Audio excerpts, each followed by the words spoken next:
Ready for more real-world driving? This time, our topic is vehicle handling. Something you probably learned about when you were riding one of these. Remember learning how to keep your balance on a curve? How to keep from going over the handlebars when you hit the brakes? How to make adjustments when you switch from one bike size to another?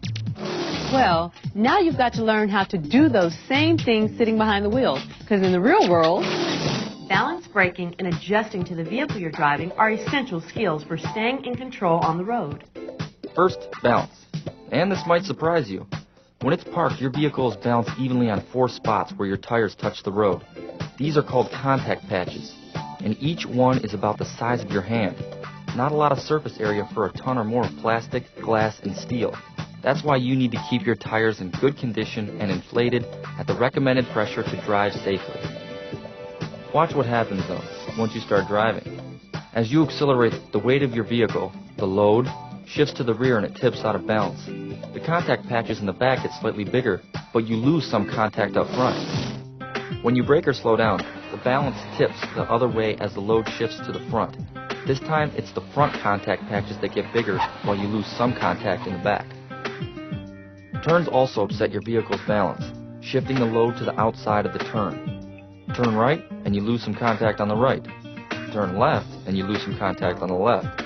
Turn too fast or too sharply, and you might lose contact altogether, or even tip over. The important thing is to shift the load gradually, whether you're speeding up, slowing down, or turning. That way, you'll stay in balance and stay in control. Balance and handling are also affected by the type of vehicle you're driving. Take a look at this compact car maneuvering at 50 miles per hour. See the load shift? It still looks pretty easy to keep the car in balance and under control. But now, look at an SUV performing the same maneuver at the same speed. You can see the same load shifts, but now there's more weight being shifted around, and it shifts more noticeably because of the vehicle's higher center of gravity. You have to drive more carefully to keep this vehicle in balance and under control. Hey, it's obvious. All vehicles are not created equal, and that's a good thing. We need different kinds of vehicles for all different things we do. But you have to adjust to the vehicle you're driving to stay in control. That means checking the owner's manual for safe way to pack cargo and learning how to handle your vehicle's size and weight. Size and weight make a big difference in braking too. Watch what happens when a compact car and an SUV both hit the brakes at 60 miles per hour. The SUV travels much farther before it comes to a stop. That's because it's heavier. Same thing with a full-size passenger car or any vehicle with lots of weight. That's why you have to add extra space to your safety zone when you're driving a heavier vehicle on the highway. You know, even the type of brakes you have on your vehicle can affect handling. Some vehicles have conventional brakes, which depend entirely on the driver for their stopping power. The harder you press on the brake pedal, the more pressure you apply on the brakes. But today, many vehicles have anti-lock braking systems called ABS. These are computer-assisted brakes designed to help stop your vehicle as fast as possible in an emergency. With ABS, when you stomp on the brake pedal, the computer applies the pressure, making adjustments for speed, road conditions, and all the other factors involved in coming to a quick, safe stop. Check to find out which types of brakes you're driving. And if you have ABS, always check the self-test light on the dashboard to make sure they're operating properly. The light is supposed to go out soon after you start your vehicle.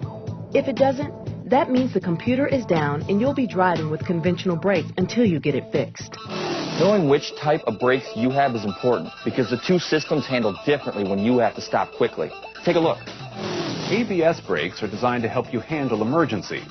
Just stomp, stay, and steer. Stomp on the brake pedal as hard as you can. That alerts the computer to adjust the pressure. And stay on the pedal. Don't worry about any weird noises or vibrations. They're normal.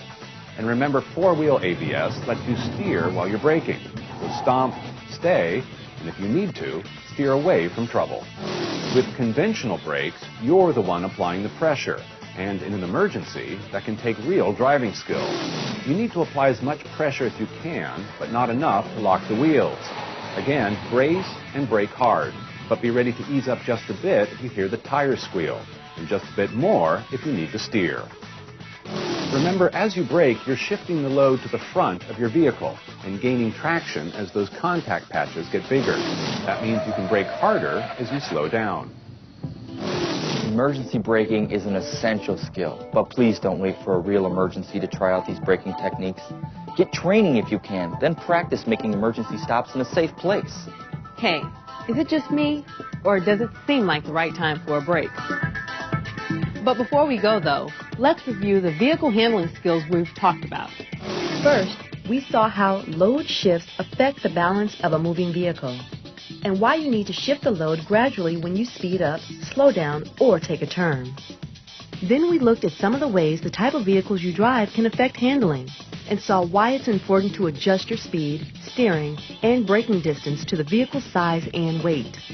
Last, we talked about ABS and conventional braking systems, and saw how to use each system in an emergency stop.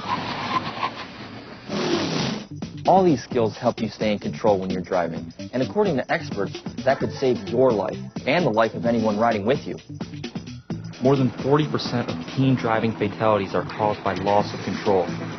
That's about 2,000 teen deaths each year. So remember, be in control when you take the wheel. You can learn more about vehicle handling at the website and test your knowledge of these skills with our online quiz.